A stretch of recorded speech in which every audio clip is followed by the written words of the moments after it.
በስመ አብ ወወልድ ወመንፈስ ቅዱስ አሃዱ አምላክ አሜን። ይህንን መልእክት የምትሰሙ ሁላችሁም በያላችሁበት ሰላም እግዚአብሔር ይብዛላችሁ። የሰላም አምላክ ልዑል እግዚአብሔር ስለዚች ዕለትና ሰዓት ክብርና ምስጋና ለእርሱ ይሁን። ዓመተ ምሕረት ማለት ምን ማለት ነው? ዓመተ ምሕረት ጌታችን ኢየሱስ ክርስቶስ ከተወለደ ጊዜ ጀምሮ ለሰው ልጆች ምሕረትና ይቅርታ መታወጁን የሚገልጽ የምስራች ቃል እንደሆነ ይታወቃል። ይህ የምሕረት አዋጅ ለሰው ልጆች ሁሉ የተነገረ የእግዚአብሔር ስጦታ ነው። ሆኖም የተቀበሉት ብቻ ምሕረት እንደሆነላቸው ከአምላካቸው ከእግዚአብሔር ይቅርታ እንደሆነላቸው እግዚአብሔር በምሕረቱ እንዳሰባቸው ከፊደልና ከቃላት ባለፈ በዘመኑ ፍጻሜ በክርስቶስ ወደዚህ ዓለም መምጣትና ከድንግል ማርያም በመወለድ ለሰው ልጆች ሁሉ መዳንና ይቅርታ እንደሆነላቸው የምናስብበት የዘመን አቆጣጠር ነው። የእግዚአብሔር ምሕረት የሚታሰብበት፣ ይቅርታው የሚታሰብበት የዘመን አቆጣጠር ነው። ስለዚህ ዓመተ ምሕረት የሚለው 2000 ዓመታትን ያስቆጠረ እንደሆነ የሚታወቅ ነው። እንግዲህ ዓመተ ምሕረት እንደ ሀገራችንም በካላንደር ሳይቀር የዘመናት መቁጠሪያ ሆኖ ያገለገለ የታሪካችን አንዱ ክፍል እንደሆነም የሚታወቅ ነው። እንግዲህ በቀደሙት ሊቃውንት አባቶቻችን ከብሉይ ኪዳን ጀምሮ እስከ አዲስ ኪዳን ያለውን ስፍረ ዘመን በመቀመር በረቀቀ እውቀት የዘመን አቆጣጠራችን ዓመተ ምሕረት እየተባለ የሚጠራበት አንዱ ምክንያት የእግዚአብሔር ምሕረት ለሰው ልጆች እንዴት እንደተገለጠ በብሉይ ኪዳን የነበረው ያ የመርገም ዓመት፣ ዓመተ ፍዳ፣ ዓመተ ኩነኔ እየተባለ የሚነገረው የሰው ልጅ ከእግዚአብሔር ምሕረት ርቆ በጥፋት በሞት የነበረበት ያ ታሪክ በክርስቶስ መወለድ የተገኘውን ምሕረት የምናስብበት ነው። ዓመተ ምሕረት እየተባለ የሚነገረው እንግዲህ ሰሞኑን ሰሞነኛ አጀንዳ ሆኖ እየተነገረ ያለው ደግሞ ከአንድ ወር በላይ በወሰደው ሀገራዊ ምክክር ወይም የምክክር ኮሚሽን አማካኝነት ዓመተ ምሕረት የሚለው ያው ቀርቶ የኢትዮጵያ የዘመን አቆጣጠር እየተባለ እንዲቆጠር የሚለው ደግሞ የሰሞኑ አዲስ አጀንዳና አዲስ ትኩሳት ሆኖ እየተነገረ ያለ ሁኔታ እየሰማን ነው። ነገር ግን እንደ ኢትዮጵያ አቆጣጠር የሚለው እንግዲህ እንደ ኢትዮጵያ አቆጣጠር እስካሁን ድረስ ዓመተ ምሕረት የምንለው በደብዳቤም በልዩ ልዩ መንገድ እንግዲህ ዓመተ ምሕረት የሚለው ለዘመናት እንግዲህ 2000 ዓመታትን ያስቆጠረ ማለት እንችላለን። ምክንያቱም ክርስቶስ ከተወለደበት ጊዜ ጀምሮ ያለው ዓመተ ምሕረት በሚል በብሉይ ኪዳን ዓመተ ፍዳ፣ ዓመተ ኩነኔ እየተባለ ይነገር የነበረው በምሕረት መተካቱን የምናስብበት አቆጣጠሩም የእግዚአብሔር ምሕረት ለሰው ልጆች እንደተገለጠ የምናስብበት ነው። እንግዲህ ዓመተ ምሕረት የሚለው በምክክር ኮሚሽኑ ውሳኔ እንደተሰጠና እንደ ኢትዮጵያ አቆጣጠር እየተባለ እንዲነገር የሚለው ሰሞኑን እንግዲህ አነጋጋሪ ሆኖ ከየአቅጣጫው ሲነገር እየሰማን ነው። እንግዲህ በአጠቃላይ ግን ምሕረት የሚለውን እግዚአብሔር ለሰው ልጆች ያደረገውን ምሕረት ጭምር የምናስብበት ነው።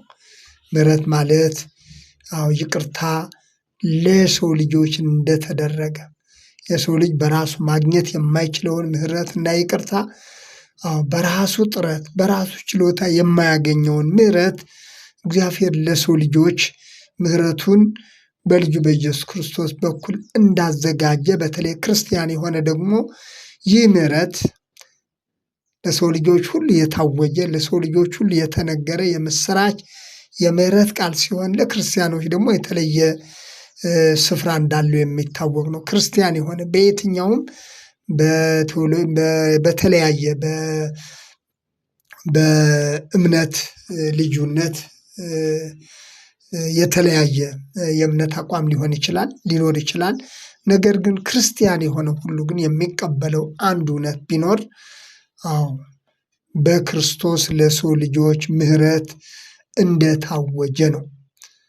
ሐዋርያው ቅዱስ ጳውሎስ ምሕረት ለሮጠ ለወደደ ወይም ለሮጠ አይደለም ከሚምር ከእግዚአብሔር ነው እንጂ በማለት እንደገለጸው ምሕረት ለወደደ ወይም ለሮጠ አይደለም ከሚምር ከእግዚአብሔር ነው እንጂ እንዳለው የእግዚአብሔር ምሕረት በዘመኑ መጨረሻ ለሰው ልጆች ሁሉ እንደተገለጠ ክርስቲያን የሆነ ሁሉ የሚያምነው የሚቀበለው የሚተርከው የሚያስተምረው ጉዳይ ነው።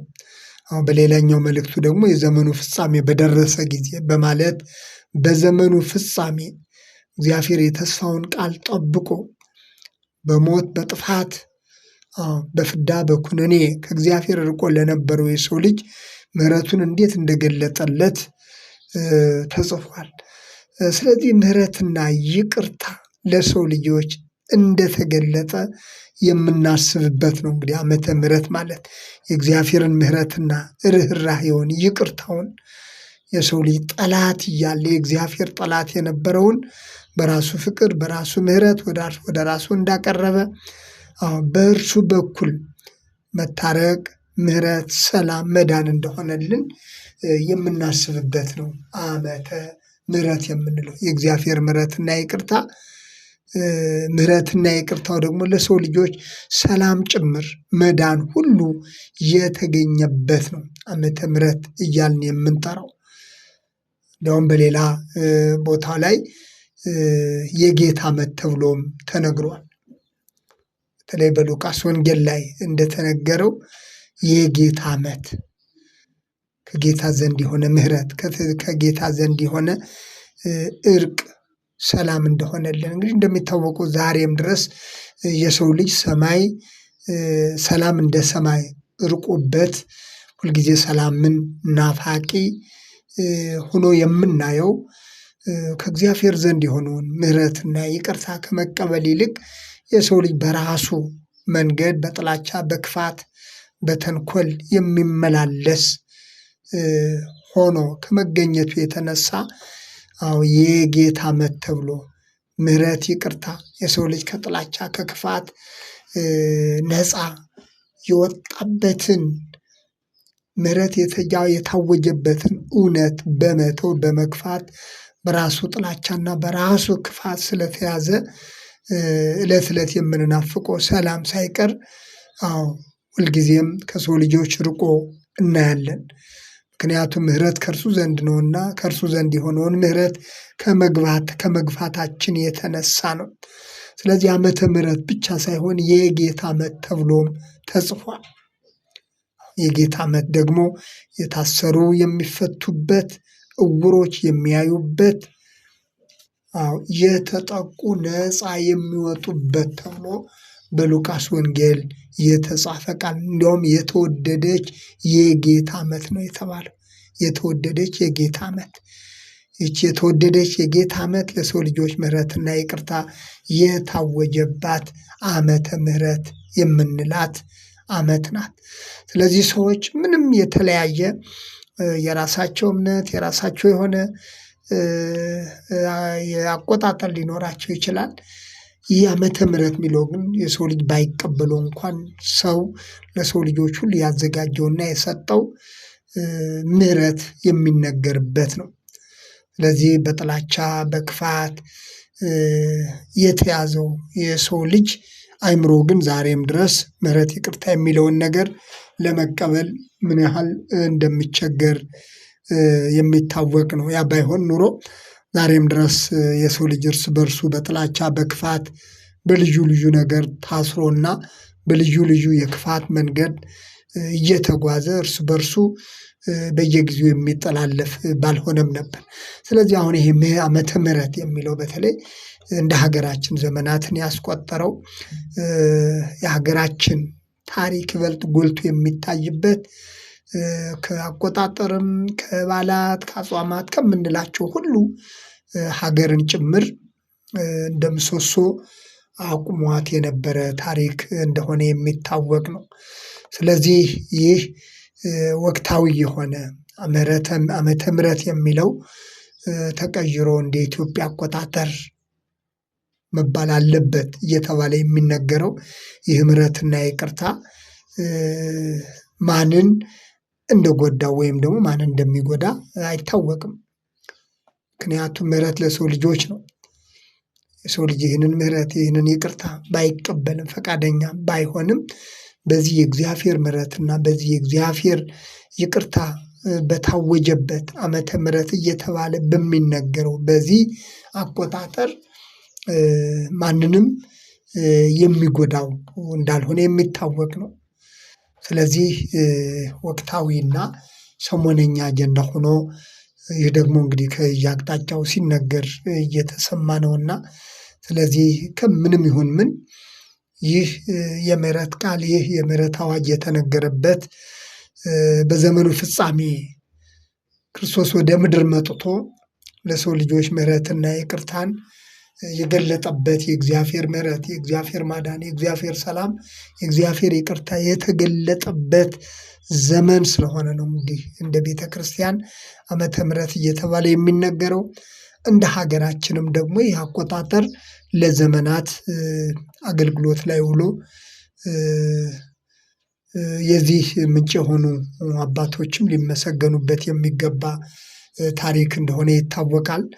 ነገር ግን እንግዲህ ይህ ደግሞ ወቅታዊ ነገር ሆኖ ብዙ እያነጋገረ ነው እየሰማን ያለነው። ዞሮ ዞሮ ግን